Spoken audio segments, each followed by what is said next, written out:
Cleo. Give up your head. Give up your head. You... Ha!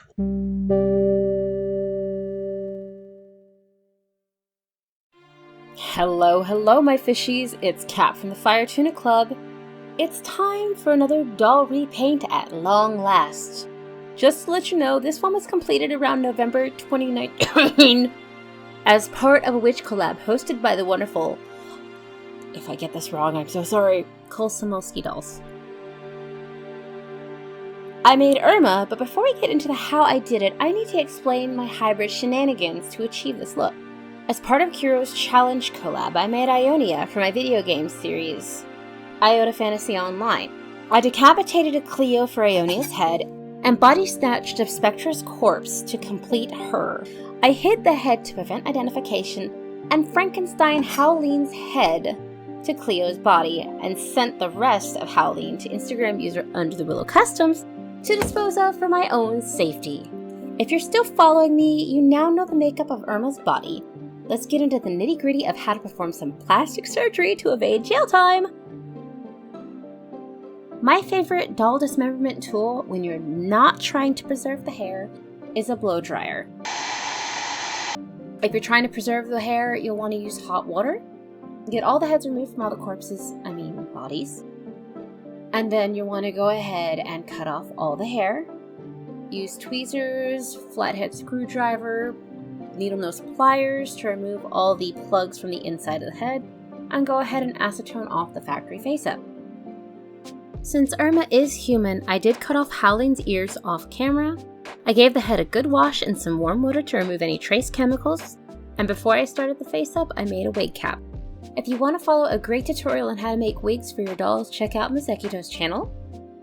Once I finished the wig cap, I sprayed the head twice with Tester's Dull Coat, waiting the label's suggested time between coats. If you're using a different product, please read the label. They all have their specific instructions. Doll customizing is a game of hurry up and wait, so time to juggle a different part of the doll. I decided to make Irma's boots with the modified version of Watercolor shoe tutorial, which I believe is no longer available on YouTube, so I'll break it down here in my video and show you my modified version. Starting with tinfoil to protect and help easily remove the shoe from your doll, you'll want to wrap the foil around the doll's foot and up the leg as far as you need it for the shoe you are trying to make. Don't layer it on too thick, you don't want the shoe to fall off or be too loose. Then make some paper mache, either out of paper scraps or toilet paper. I find thin strips work best. It's too easy to layer the small pieces on top of each other and make it too thick in some areas. 2 to 3 layers should be good, but layer on as much as you're comfortable with. Once you're happy with your paper, set it aside to dry and find some small scissors and a pen or pencil to mark your paper. You can use an X-Acto knife, but you do run the risk of injuring yourself or scratching up your doll, so use those with caution. You'll want to use your pen or pencil to mark down the back of the boots, to the heel, and just a little bit under. Cut down that line so the shoe can be pulled off, but that the bottom stays sturdy, so you're not cutting the bottom of the boot, just around the heel. Remove the shoe, and the next steps are what I've modified from the original tutorial I watched. Irma has a very distinct shoe style that just by shaping a paper boot over a doll foot can't be achieved. So I used Polymer Clay and Liquid Sculpey. You can use air dry clay and glue as well to get the shape you want. Shape a shoe sole and a heel separately, you will attach them later. Bake to your clay's baking instructions and let cool off before you handle it. Now before you hit that comment section, yes, I did notice my shoes are suddenly made out of air dry clay. I chickened out at the idea of setting my shoes on fire, if I'm being completely honest. I have since made other pairs of shoes with polymer clay and paper without setting any fires. Cut your choice of fabric. I'd recommend something very thin to avoid bulk. You can eyeball this, and you can even use scraps if you have them laying around. You'll want enough to wrap around your shoe and a little bit extra. You'll also want a trash brush for gluing, fast grab tacky glue, and the very important thing to know when you are doing this, you will want to glue your fabric along the bias to allow the fabric to stretch with less wrinkling across the added shape of your shoe. Carefully in small sections starting at the front, glue down the fabric to your shoe, either clipping towards the edges as needed and constantly massaging it down to get wrinkles out, or if you want to put some in, intentionally gluing them in place. Although if you are going to glue wrinkles in, I would suggest not pressing them down too much. You'll want that kind of organic, natural look. Don't pull too hard either as you're going. You don't want to remove the work you've already finished. You'll want to work your way around the entire shoe, folding over the raw edge in the back.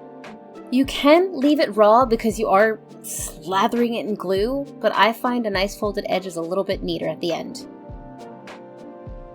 And as you can see, I do fold in the fabric to the inside, as well as folding it over the bottom. I basically just wanted it to be a nice, clean, and finished shoe visually all the way around. If you look into the shoe, not so much.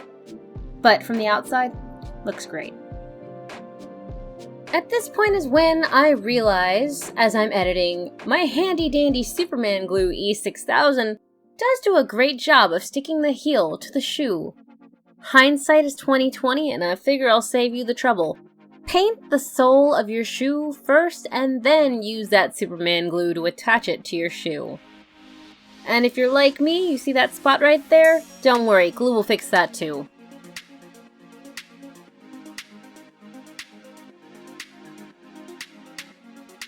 And then you can kind of see I gave up trying to color match paint and just painted the whole shoe one solid color. A little forethought will prevent this, but if you're working with what you got, paint fixes everything and all customizing. I work glue into the fabric of my choice to make sure that it doesn't unravel because this is going to turn into the belts on her shoe. Don't worry too much about this because you're going to put even more glue on it later, so it really shouldn't unravel unless you intentionally handle it far too much. And then of course, wait for the glue to dry. Cut your fabric down to size. Cut after you glue, not before. All the glue is to keep the fabric from unraveling. And also probably make these shoes extremely flammable.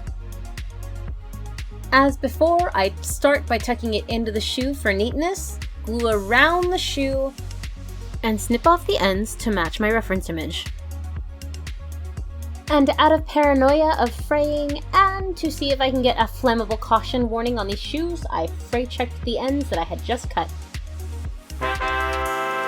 The shoes are done. It's on to how to make some striped leggings for your dolls. Please take note, I'm not actually explaining how to sew these leggings. I have a video for that, which you can find here, link in the description. Check it out if you want to actually know how to sew it. I'm just covering how to customize it to make them striped leggings.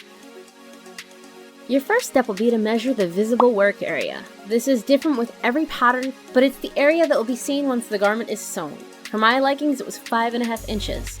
You'll want to decide how many stripes you want to have, but for my project, I wanted 10.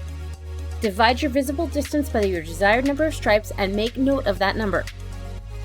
Get a piece of cardboard or chipboard. An empty cereal box will work as well, just use the brown side.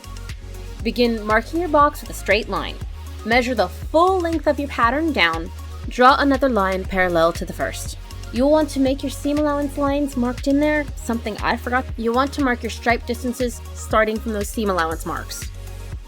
Once you've marked your board with your stripe lines carefully, line up your pattern pieces, flip it over, and it'll be the front of the other pattern piece. You'll want to tape them down with washi tape. Other tapes do run the risk of leaving sticky residue on your fabric. If you find a better option or one that doesn't leave a residue and still is good for painting, let me know in the comment section down below. How much time spent properly taping these pieces down will directly affect how your stripes look, so please take your time here. You're essentially masking off the area you don't want colored. Depending on how many colors you use, you may want to make yourself a color guide to prevent mistakes. Now that your pattern pieces are masked off and you're ready to paint, I'm using fabric paint. If you're using non-stretchy material, you're welcome to use acrylic paint. But knits and other stretch materials do not get along with that kind of paint, so I urge you to buy fabric paint, please. Also, another heads up, fabric paint does need to be heat set, so please make sure that your fabric will not melt when you use your iron to set your paint. Paint the first color into your seam allowances. You're only avoiding the masked off area. Let that paint dry. If you're using two colors like me, you'll want to carefully peel off your washi tape and put it on your painted area. Repeat the process again with your second color. If you have more colors, you're going to have to figure that out. Let it dry. Check to see if you've missed any spots and touch up as needed. Follow paint setting instructions and finish following along with my pattern video to make your leggings. So I have Irma's pants, Irma's shoes, Irma's shirt. I can make a tutorial on how to make the shirt, but the only thing I did to make it Irma's shirt was cut out the design in the front and add glue to make it extra flammable. I mean, ravel resistant. I think that's it. Have I forgotten anything? So I totally forgot the head. Since this video is already pretty long, I'm gonna go ahead and just breeze through the face up real quick. I went into this face up doing my best to constantly look at Irma reference pictures.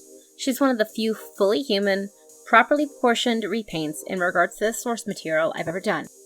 The only other one was Cortana, who I could take artistic liberties with due to her appearance inconsistencies throughout the Halo series. Their fault, not mine. I put in another layer of sealant to lock in all my work before I started in with a layer of acrylics.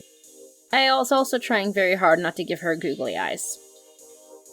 I made a point to just go with natural from what I could remember from the original show. It was mostly about magical storyline and a hint of romance. There wasn't a huge focus on clothes and makeup. Must have been because the show wasn't focused on being turned into a fashion doll line. Another step I took that made me feel like I really upped my game around face-ups. I took more time just looking and comparing sides, focusing on more precision and the feel of things. And when I say precision, I don't mean flawless execution. I just mean I did all of my power to make similarly shaped eyes, an even mouth, eyebrows that were in the general same vicinity, sisters not twins, I know. I considered how the face-up was going to be photographed, and what I liked about my face-ups. I wanted the part that I hated to do the most to still please me when I was done with the doll. So I think a job well done there. I'd like to talk about the hair, but honestly, I nearly threw it out when I realized I'd got the color off really bad. I did try to save it with pastels and my flat iron. However, I don't think the wig could stand a single drop of water, so... Ooh, look, Kiara's headdress! So about those wings that I barely mentioned. Yes, that was made with Shrinky Dink and some wire. And yes, I did use my smallest drill bit on very thin plastic. Am I inducing any anxiety in you yet? Because I want you to feel what I was suffering as I was making this. Just kidding, not really. These wings, I'm not going to show you how to make, not really, because it was horrible and awful and I didn't like it. I do want to redo these at a later date, but I have several ideas on how to do that. I just haven't decided which of those ideas is the best execution. Either way, when I get around to remaking these wings, I will make a separate video on that, and hopefully I will show you a better method than the one I cooked up for this doll. It's time to roll those beautiful final shots of Irma. What do you guys think? I'm also actually going to be including the other members of this collab. I've included the name of the character they made in case you're not familiar with which, as well as the name of the person who made it. You can find most of them on Instagram, so go check them out if you haven't already. If you guys want me to cover some of the stuff I skipped, hit the comment section below and let me know, alright? You've made it to the end of the video, you know the drill. Thank you so much for watching. If you like what you saw and you want to see more, hit that like button, subscribe to the channel, and don't forget to hit that bell for some alerts. We don't want YouTube hiding me in the feed. So, I'm gonna go throw out all my glue now. I'll see you guys when I finish another project.